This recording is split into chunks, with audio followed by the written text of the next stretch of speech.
Cuentos que viajan. Aviso que este es un cuento de miedo. Trata de un pueblo, de un ogronte y de una nena. El ogronte no tenía nombre, pero la nena sí. Algunos la llamaban Irenita y yo la llamo a mi modo, Irulana. Conviene empezar por el ogronte, porque es lo más grande, lo más peludo y lo más peligroso de esta historia. No todos los pueblos tienen un ogronte, pero algunos tienen, y este tenía, lamentablemente. Cuando se terminaba la tarde y el sol se ponía rojo, porque en los cuentos también se ponen rojos los soles, la cabeza peluda del ogronte brillaba como la melena de un león inmenso, y la gente del pueblo sentía muchísimo miedo. La gente en cuanto se despertaba a la mañana pensaba, ¿cómo habrá amanecido el ogronte hoy? Era importante saber cómo había amanecido el ogronte. Por ejemplo, si el ogronte estaba resfriado, había que reforzar las puertas y las ventanas para que no se abrieran de golpe con los estornudos. Y no se podía sacar a pasear a los perros demasiado chiquitos porque podían rodar calle abajo y volarse hasta la orilla del río. En cambio, si el ogronte se ponía a picar cebolla, les cuento que las cebollas crudas y las nubes del amanecer bien cocidas son las comidas preferidas de la mayor parte de los ogrontes. Bueno, como les decía, si el ogronte se ponía a picar cebollas, había que salir con botas y hasta con botes llegado el caso. Si estaba contento y carcajeaba, había que guardar los floreros en los roperos para que no se cayeran al suelo con los temblores. Si se ponía a cantar, en cambio, había que envolver con trapos los espejos, y si estaba enojado, bueno, todos cuidaban muy bien de que el ogronte no se enojara. Siempre le decían, «Buenos días, señor ogronte». «Buenas noches, señor ogronte». Todo con muchísimo respeto. Y todas las tardes iban hasta el pie de la montaña y le dejaban canastos repletos de cebolla, vacas muy gordas y flores de colores raros. Ah, y le hacían una gran torta para el día de su cumpleaños, por supuesto, y le cantaban canciones para que se durmiese. Todo esto para que el ogronte no se enojara. Ay, ay, ay, pero bueno, igual un día el ogronte se enojó. Se enojó porque sí. Vaya uno a saber por qué se enojan los ogrontes. Se notó que se había enojado porque empezó a gritar y a rugir como loco y a mover los brazos en el aire como un molino. Y porque sus dientes enormes, ¿no se imaginan ustedes los enormes y filosos dientes que tienen los ogrontes? Sobre todo cuando están enojados. Esos dientes brillaban más que su melena al atardecer. El pueblo entero entonces se arrugó de miedo a que lo comieran, porque ya se sabe que los ogrontes, cuando se enojan, se comen pueblos enteros, con sus casas, sus personas, sus calles y sus kioscos, y sus perros, y las petuñas de sus jardines, y sus tarros de galletitas, y sus boletos capicúa, y sus estaciones con trenes y todo. Así que la gente salió corriendo. Algunos iban con las orejas tapadas. Taparse las orejas no protegía del enojo del ogronte, pero al menos ayudaba a que sus rugidos molestasen menos. Pero yo dije al principio que este era el cuento de un pueblo, de un ogronte y de una nena. Una nena llena de rulitos en la cabeza. Bueno, la cuestión es que esa nena, Irulana, fue la única que no salió corriendo cuando escuchó los rugidos del ogronte. Y a mí no me pregunten por qué no corrió Irulana. Vaya uno a saber por qué no salen corriendo las irulanas cuando vienen los ogrontes. Los que contamos los cuentos no tenemos por qué saberlo todo. La cosa es que lo único que yo sé es que Irulana no corrió, sino que se sentó a esperar en un banquito. Tal vez era muy valiente, tal vez era un poco chiquita, o tal vez estaba demasiado cansada. Entonces se sentó en un banquito verde en una calle vacía. Todas las calles estaban vacías en ese pueblo. Cuando se terminó la tarde y el sol se puso rojo, la cabeza peluda del ogronte brilló más que nunca. Los dientes brillaron más todavía y rugidos enormes sacudieron el suelo. Irulana tuvo mucho miedo y más miedo tuvo cuando vio que el ogronte se empezaba a mover.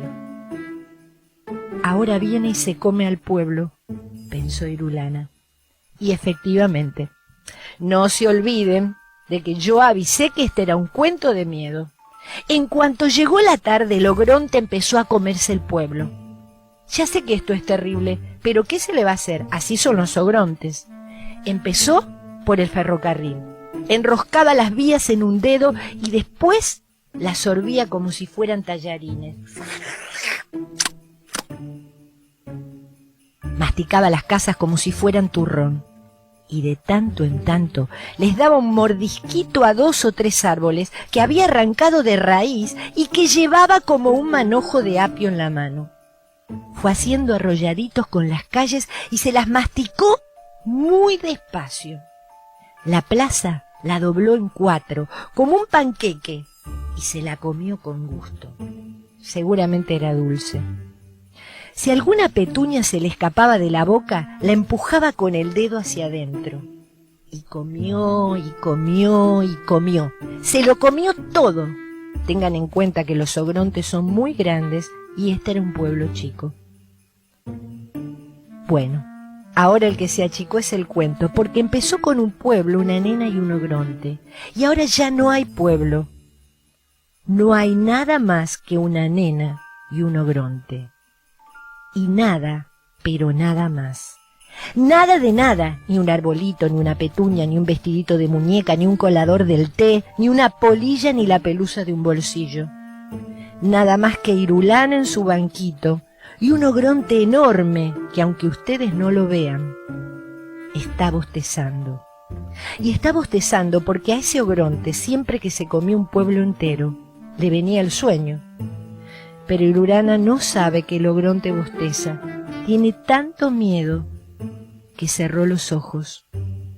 El ogronte da 1, 2, 3 pasos más. Y los pasos de los ogrontes llevan muy lejos.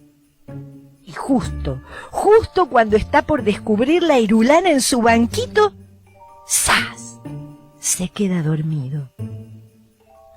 Otra vez no lo pueden ver al ogronte que está dormido, pero de golpe el ogronte quedó dormido y cayó al suelo haciendo muchísimo ruido. ¿Se lo imaginan?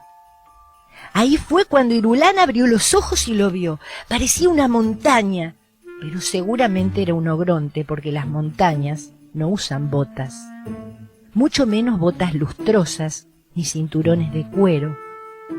Y roncaba. Además roncaba como solo roncan los ogrontes. Irulana era una nena valiente, pero también era chiquita y se sentía sola. Cualquiera se sentiría solo en el lugar de Irulana. No tenía nada en el mundo, nada más que un ogronte dormido y un banquito verde. Y eso no es nada, es muy poquitito, sobre todo cuando el aire se pone negro y se viene la noche oscura. Oscura, pero oscura, oscura. Oscurísima y oscura. La luna no había salido todavía y las estrellas estaban demasiado lejos. Otra vez, no pueden ver lo oscura que estaba la noche, pero se la pueden imaginar. ¿Se la imaginaron? Entonces Irulana se puso de pie en su banquito, que como estaba tan negro todo, ni siquiera era un banquito verde. Y no sé por qué se le ocurrió comenzar a gritar. Y gritó bien, pero bien fuerte, lo más fuerte que pudo gritar. Irulana.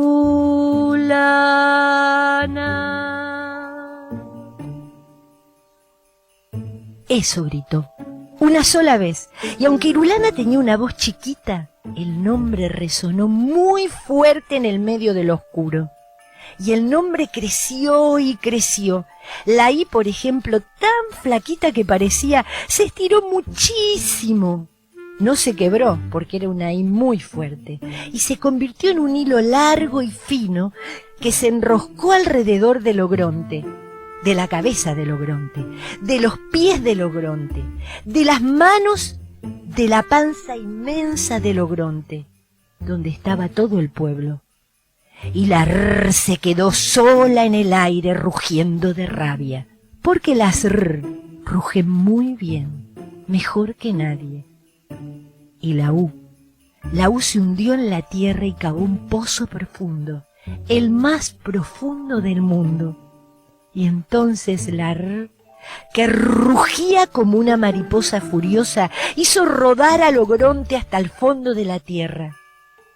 En una de esas ustedes ponen cara de no puede ser. Y se ríen y dicen que una palabra no puede hacer esas cosas.